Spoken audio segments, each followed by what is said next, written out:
Are we live? Hey, welcome back. Hey, welcome back, world. It's your boy Rick. It's your boy ZA. And we're here for another edition of GMN Hip Hop News, presented by Level Up Studios. Yes, sir. Yes, sir. Shout out to Mario Quinn. Amen. Today, how you feeling today? Man, I'm feeling good. The fresh cut out. I was gonna say, it came in looking fresh. Right. So, how you doing? Not too bad. Valentine's Day weekend. Spent it alone. So you missing out, man. But Tinder's still available out there. Yeah, so hit me up on IG too. If you lonely ladies, I'm ready to date. Z ready. So let's get into this hip hop news today. We got the first on our agenda. We got let's see. Right. Talk about Brit. Yeah, I that's what I wanted to talk to you about, because last episode I told you I'm not really familiar with Jiz's music. Mm-hmm. Listen to that Bruh remix with him and Denzel Curry. How'd you feel about it? It's pretty good. I like Jiz's flow. Mm-hmm. The song, it was a vibe itself. Mm-hmm. I liked the way it just came on, and like it just seemed like Jid is real. He's lyrical. He definitely got some bars. But he got that mellow type of vibe to him too. The way Jid can fit in hella syllables in just one bar is ridiculous. He'll stretch out the way he delivers his shit too, and it's just it's a continuous flow, which I respect for sure. But for sure.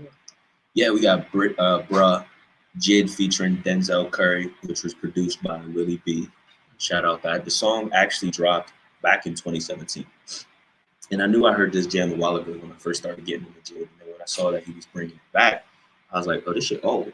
He brought back a 4-year jam, bro. He did the re. Now, honestly, he re-recorded his old verse, but I wish he would have written a new one after 4 years. Because that's what people usually do when they get on a new remix. They put some different stuff. Well, I mean, like, I heard there was a little bit of variation in the voice and the way he was delivering it, but a lot of it was kind of just like same shit from 4 years ago. But like you said, jam was definitely still hot. Out of all those songs that we'll probably talk about today, that one was definitely like top two, top 3. But I said, you know him for a while, so you know his top songs. And that song definitely. I'm glad I listened to that song. For me to listen to Jid for the first time. For the first time, it's not a bad introduction. He also dropped this jam Clutter, spelled Cludder, and then Ballads featuring Conway the Machine, which another not bad song. Both of them produced by Christo with nice rep on Clutter, and then Big Germ on Ballads. So shout out Big Germ. So somebody did their research. Bro, I'm doing this shit now. We're gonna do it. All right, so the next thing we're gonna talk about is NBA YoungBoy.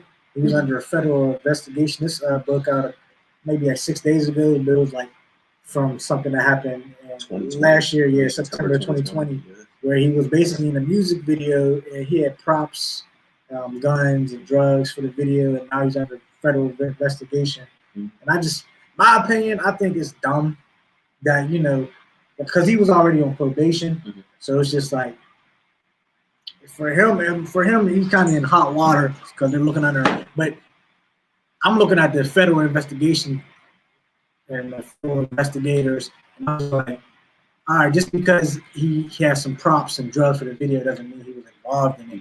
And especially if this is like something that happened over a year ago, like what proof do you got other than he's on probation? Well, I heard that, his attorney, thinks he's guilty. Obviously, he wasn't really caught with anything illegal, so I think he'll be fine. Like you said, I think it's pretty dumb, especially, he made bond or at least right. It was like $75,000. Yeah, but I mean, I think he'll be cool. Like you said, it's just sticking their nose in bullshit. Right. I feel like they just want to make some money, extra money in the system. They're like, hey, we ain't do nothing, but you had a gun at that point. He was under federal investigation, so yeah, let me get like 75 bands, and we'll talk about it. I think that's really like dumb. Apparently, on their part. I was looking through XXL. I heard they wrote up a little story on it, and apparently he had 3 grams of marijuana, 1 dose of hydrocodone, and 14 firearms and digital scales. Him and 15 other people were arrested that day. Now on the private investigators, I feel like with them, like doing all that, it's like that's a little too much, especially if it happened over a year ago. But on Young Boy's part, I know he has that hood rep where he wants people love his story where they're talking about where he talking about the streets and where he came from. But I just feel like why don't you use actually fake guns? Why get real guns to put yourself in danger? Why would you do something like that? You know, like I feel like these rappers nowadays. I mean, obviously you carry one firearm for protection, but like you got 14 guns. Like, what do you need 14 guns for? Like you go into the mafia after that? You never know, bro. You never know. I mean, they be coming back. I never know, but we'll see what happens. We'll keep up with him. See everything's cool. Next thing I want to talk about Jay-Z and Nipsey Hussle new song. That was actually my favorite song that we listened to for today. That jam, I never really listened to Nipsey. I'm not even gonna lie to you. Same. Before everything happened. But this jam, strong horns in it, very much like that championships flow you was talking about last time. Yeah. Got a nice little West Coast. I think it's a good mix of West Coast and East Coast, honestly. Jay-Z came on it and did his thing. He had this one bar. First off, this song is attached to that Judas in the Black Messiah movie soundtrack, which I love the fact that we're getting a lot more hip-hop soundtracks for movies. Right. You know, ever since Kendrick dropped that Black Panther, there's been other ones that have been dropping out. And you got her, Nas, Hit Boy, Shmino, Saba, Jid, Rhapsody, Lil Durk, Herbo, BJ the Chicago Kid, Sir, Rakim, ASAP. It's gonna be a nice project, man. Yeah, that sounds like and the movie itself. Thank you. That's what I'm saying, bro. And the movie itself got two of my favorite actors in it. I can't think of their names right now because I'm terrible with that shit. What movie? Judas and the Black Messiah, bro. One bro from Get Out, I think, is in it. Okay. And then you ever see Atlanta? Childish Gambino. Yeah, Childish Gambino. Yeah. Darius is also in that. His Paper Boy's friend. Yeah, Paper Boy's friend. Yep. Mm-hmm. The nonchalant type of dude. Thank you. The one who was like different and out there. Right. But no, I think that song was actually pretty crazy. Jay-Z got this one bar in it, bro, that stuck out. And it was like, you let them crackers storm your Capitol, put their feet up on your desk, and yet you talking tough to me. I lost all my loyal respect. And I feel like that really kind of sums up how a lot of people felt after that Capitol storm, bro. Where it was like, let these people come to your crib, basically. Exactly. And like, if it was any type of other people, bro, we already they'll bring the National Guard, bop, massacre all of them. We already know how the situation would have went down. But Jay-Z, bro, I don't consider him a political rapper. But he definitely seemed like he'll speak on issues that are happening and just look back. Because he had this one on Drake's Scorpion he was featured on, and he had this one bar that was like, y'all killed X, let Zimmerman live. Streets is done. Jay-Z always seemed like he would just commentate, look back, and be like, y'all pathetic. Because I know in the song he talked about, I can't think of the bars right now, but basically, how he evolved and like being in the streets. Mm-hmm. Like being in the streets ain't like, it's not really what it's lived up to be. Mm-hmm. And it was like basically I feel that like once you get a certain type of wealth, mm-hmm. You learn, from your mistakes. And that street stuff is cool, for the moment you grew up in there and it happened, but you learn from it, and you start to see the world and try to change it. Jay-Z always rapped about doing what he had to do. Though. Exactly. It wasn't like he was glorifying it. He always was like, this is what I had to do this so I can get here. And so I think he kind of just likes reminiscing on it and pointed out, hey, you can be where I am and still come from where I came from. Which, I don't know. Much respect to Jay-Z for sure. He's been out there, in the billionaire club. He's doing big things with Diddy and all them. Making big moves. Which is why I know Jay-Z's a businessman for sure now, but it's cool to still see him pop out with a bar. Nice record here. I don't know if we'll ever get another project. Yeah, I mean, I don't know. He might drop something sooner or later, but with Jay-Z, it's like he'll drop a project, you don't hear from him for the next 5 years. Mm-hmm. You're like, oh, Hov is back. But speaking of, Fortune, I seen Lil Uzi Vert. He posted something about wealth and network. Ooh, that was Lil Baby.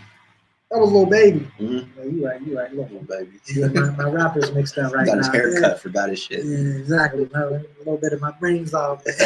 But yeah, Lil Baby actually, he posted Wealth by Network, And apparently, obviously, he had, for the poor, middle class, upper class man. Apparently, we're poor is what Lil Baby's trying to say. And he's just like, I seen it. I was looking at it. I was like, you gotta make. If you're up to 0 to 500K, you poor. I'm That's like, net worth though. That's all. Right. So Assets and all that stuff, kind of included with it. But I seen that now. How do you feel about that? You think any of that holds any truth? It depends on what you're comfortable with, in my opinion. Like, obviously, millions of dollars, you definitely sit comfortably, investing in stuff. And I kind of do agree with Lil Baby's chart, because you need a lot of money for people to really hear you. Like, nobody's gonna hear what you say. Money talks. So if your money's not with these higher rich people see, then they're gonna ignore you. And their expectations like millions and millions. So it's just like, in a way, to have some type of power, you do need millions of dollars and definitely a voice, something that you can invest your money in that's going to change the world. So I do agree. I feel like, but if you're comfortable with how much you got, obviously people want to get more and more. But if you're comfortable with what you got so far, I say split your money up, like invest in some things. Obviously, you gotta use the other half for bills and just a small percentages on your wants because it's just like it's cool to get what you want sometimes, but it's all about what you need to survive. It's all about the future, building future wealth, making sure my kids don't gotta work. Exactly. As hard as that, paving the way for the next generations. I don't know, bro. Some people are very content with where they're at. They don't strive for any of that millions and billions of dollars, which is I think is cool. You know what I mean? You're humbling yourself, but it's just like you need something to live. You gotta live. Exactly. You do need money to live. That's what I'm thinking. And this is like people can actually live off of thousands of dollars. To be honest, it's just about what your mindset is, and your lifestyle. Like if you like blowing money, obviously you won't need billions to blow money. if you like to sit comfortably, like Lil Baby said, you need about 4 million. So I'm just like, I'm not living comfortably, but definitely, I'm comfortable. For the moment. Life is good where it's at. Could be better. Will get better. Always could touch some more cash for sure. Definitely. But it's all mindset, like you said. Sacrifices. If you're not where you want to be, cut out your spending habits and do what you got to do in order to get where you want to be. Exactly. Or be content with where you're at. I don't know. Some people just gotta have grind. Yeah, definitely have a grind. No, I'd be interested to see other people how they come out and view that. But who knows? Maybe Lil Baby's on something. Right. I mean, he is successful. So I checked his net worth though. And I think he's 4 mil right now. So where's that? He's comfortable right now. He's comfortable. I'm trying to be like Lil Baby. All right. Next next we have. Is that Low Key Jam? Low Key, about Uzi. I was actually featuring Uzi. Cleveland rapper Doughboy featuring Lil Uzi. They dropped this jam, Low Key. What you think about that? It's cool. The beat's playful. It's fun. Like I said last week, I'm an Uzi fan, so I usually tune in whenever I see Uzi feature on the jam. I like Uzi single better than on a feature. He's proved himself, not proved himself, but shown out on a couple of features that Woke Up Like This with Cardi B, What's the Move, Young Thug, other scattered jams throughout his catalog. This one particularly, like I said, it was cool. I feel like after a while, I listened to it when I first woke up, so I'm thinking maybe that's why it kind of pissed me off a little bit, because I'm like, it's too early for all this shit. Yeah. I don't want to be hearing this. But after a while, I listened to it on the way here. It grows on you. It's catchy. I'm not too familiar with this guy, Doughboy, so maybe if I dove in a little bit to his catalog, I'd have a better understanding, appreciation for it. But seems like a lot of music that dropped, I peeped with, these are upcoming rappers. We got Clever. You got Doughboy. They're trying to make a come up. And that's the thing, bro. Going to the Clever from Alabama, featuring what was that? Chris Brown. Chris Brown, Umbrella song, or Rose Royce. Umbrella. Yeah. I wasn't a big fan of that jam either. Right. Only because I feel like what you say, like with the Uzi jam and like even the Umbrella song, like they got that style, like Uzi and Chris Brown. It's not like something you heard before. It's just hard for me to feel like artists like that, like, because I looked in that Clever Spotify and he's only racking up, right, 500,000 views or monthly listeners, 600, something like 600,000. And then you got Chris Brown, who fucking Chris Brown. So I'm like, whenever I see jams like that, I'm like, either someone had enough bread to drop to get a big feature like this, or like they just throw in the little pity feature. And I don't know. It's like, I like to feel like artists are working together in the studio, making a jam collectively. It's not, and you got to remember that this is a business too. Right, it's the industry. It's like what we think, is good. So it's like, it's other people get pay your bread, get a feature, and I feel like that could have happened with these two jams. I'm not 100% sure, but I looked into this Clever guy a little bit, and apparently he was arrested for making a bomb or something like that. Bomb? A bomb, bro. Oh wow, he's on some shit. Yeah, he definitely trying to blow up. Thank you, literally. So I don't know. The Umbrella Jam was cool. Like I said, I don't think I'll go back to it. Like I might go back and listen to this Doughboy Jam just for a little more kind of deeper thought into it. But that Umbrella one's not for me. I'm not much of a singing dude. Right. To be honest with you, like I can fuck with the general rappers like Jid, or not Jid, excuse me, like Black and Sir and like Bryson Tiller and all that. But actual singing, that's not possible. It's a hip hop series, so obviously we hip hop artists, and definitely our style of music. Like we'll do some singing jams here and there, just to get a little different flavor. Thank you. But if I'm gonna do singing, bro, I'm gonna hop old school. You know what I mean? I'm gonna listen to some old Neo, some old Usher, some Luther. Thank you. You know what I mean? I'm gonna go back. These new singing cats. It's just auto tune with like auto tune with mumble rap mixed, and it's like that's not really my style. That's the new generation style, but that's not really where it's at, because where we come from in our style, it's just like it's completely different. Like old school hip hop, old school R&B. Well, would you argue that R&B technically isn't R&B anymore? Because like I've had this debate with a few people, bro, and like old school R&B. Think about it. Like I said, Luther's, Neo, Usher, even some other cats. I feel like it's the way that music is being able to be recorded now that makes it sound different. Right. Because like old school R&B has that old school sound, and even if you can tap into the sound and the instruments and all that, with technology being a lot different than it was back in the day, right? You don't even have this know how to sing nowadays. You just ain't gonna get that sound anymore. Plus, R&B's been fused with every other genre. You just got a lot of mixing in genres nowadays. Yeah, is R&B actually R&B? To be honest, in my opinion, it's definitely different. I feel like female R&B singers still got that style. I agree. Male R&B singers, they're not really the same.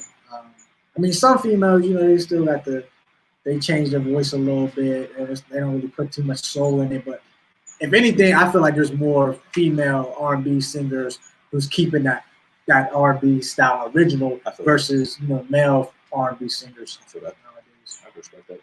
So yeah, that's just my thought on that. We're gonna go in and talk about.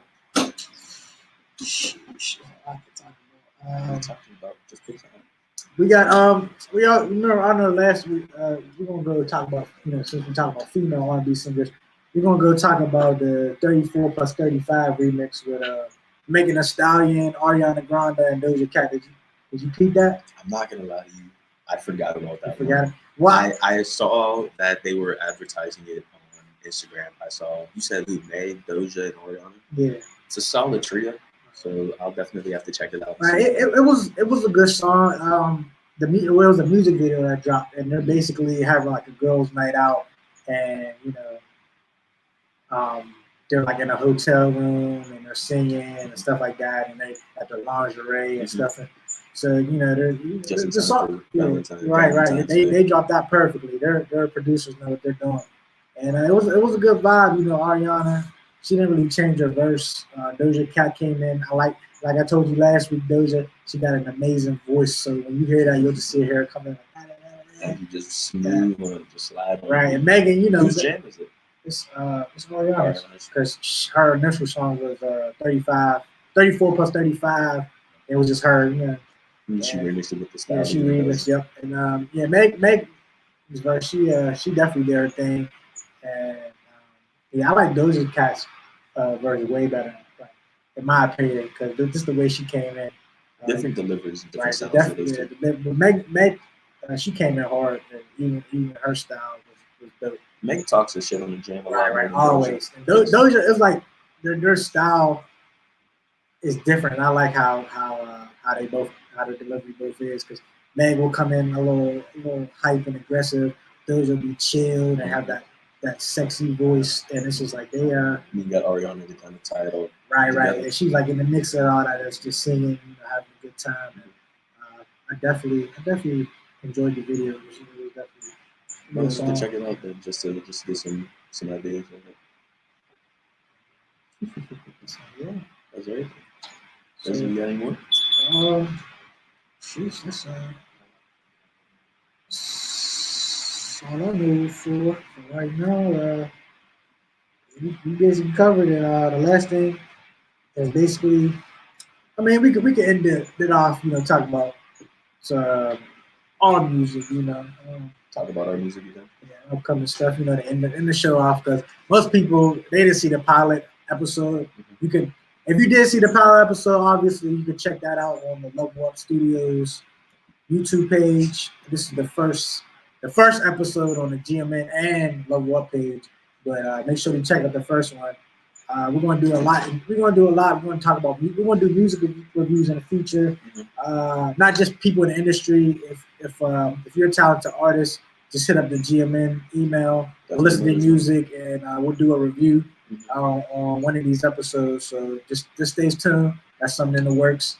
And we're gonna keep you updated on all things, underground and obviously in the industry. But to end it all off, just for people who don't know us, just introduce yourself again one more time, and your project. Pittsburgh recording artist ZACH, but please just call me ZA. Only project that I got out right now on Spotify, Apple Music, all the streaming services is Elias Drive.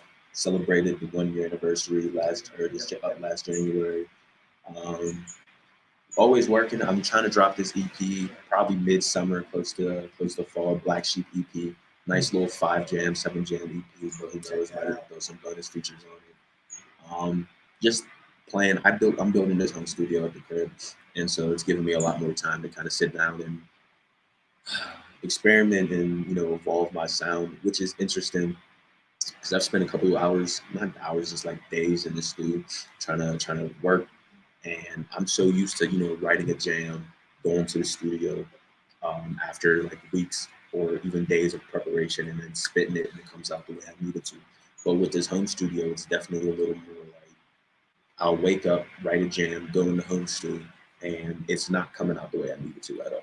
You know what I mean? Which is rough, bro, because you be sitting there like, damn, can I record anymore? Can I actually do this shit? So yeah, I know. Sometimes I feel the same way, bro. After I record a jam, I just be like, dang, like it's not how I wanted to sound. This ain't no Reezy Reek project. Like this ain't the song. Like sometimes I feel like I fall off, and sometimes just I be trying to put all the energy into it, and it just I don't know. Sometimes it's not where I want it to be. I feel that. So I definitely feel you on that. Y'all could definitely peep my music out. Weezy Rise. It's on all platforms: Spotify, Apple Music, YouTube, SoundCloud, all that. So go check it out. I got a project in the works. It's called. Well, I'm not going. Let the people know what it is. I don't know. It's. I got a couple singles out, but my next project, I'll give y'all a little bit ahead on it. So you watched Avengers. So what I'm trying to do is, please don't take my ideas. People be trying to be like, I'm gonna do that before he drops it. I'd be so worried people won't steal my shit whenever I put snippets or bars. But it's cool. So I'm basically making like a short EP, maybe like 6 songs. You know how about the Infinity Stones.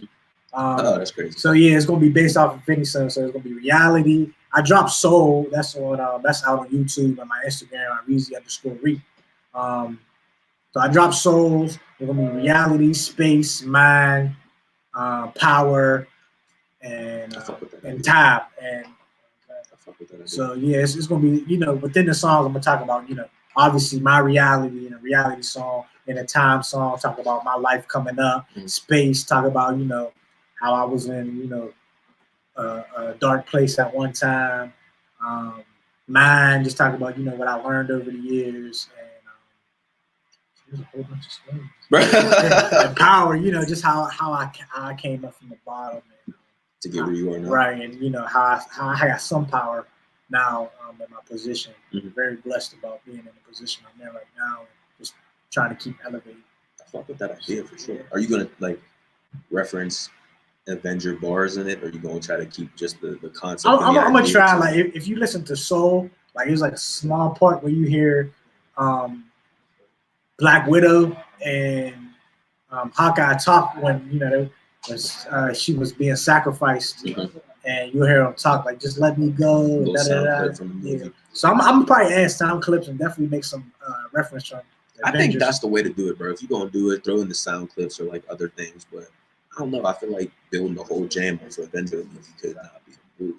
I like not the concept, but like if you make like Hope bars or some shit like that. No. If it's solely gonna be about me, I throw in like some clips from Avengers, maybe a couple bars, but like that's basically it. So I fuck with that idea for sure. Definitely gonna make me want to, because I'm trying to drop a project 2022, and I have no idea what I want it to be about. I'm not even gonna lie to you. Maybe it's gonna be something in the works now. I appreciate it's gonna be hot. I got a lot of stuff coming out in the works. Want to do a couple collab albums from a couple of people. I definitely got some collab tracks on the way. So I mean, we working. Me and ZA guy do another song. He hopped on our Hopeless on Reezy Rise, did his thing. Hopefully we get a music video out. That's gonna be in the works. Maybe the springtime we shoot for that. So stay tuned for that. Stay tuned. And well, that's all for GMN today. I'm Reezy Reek. I'm ZA. And we out. Peace. Peace.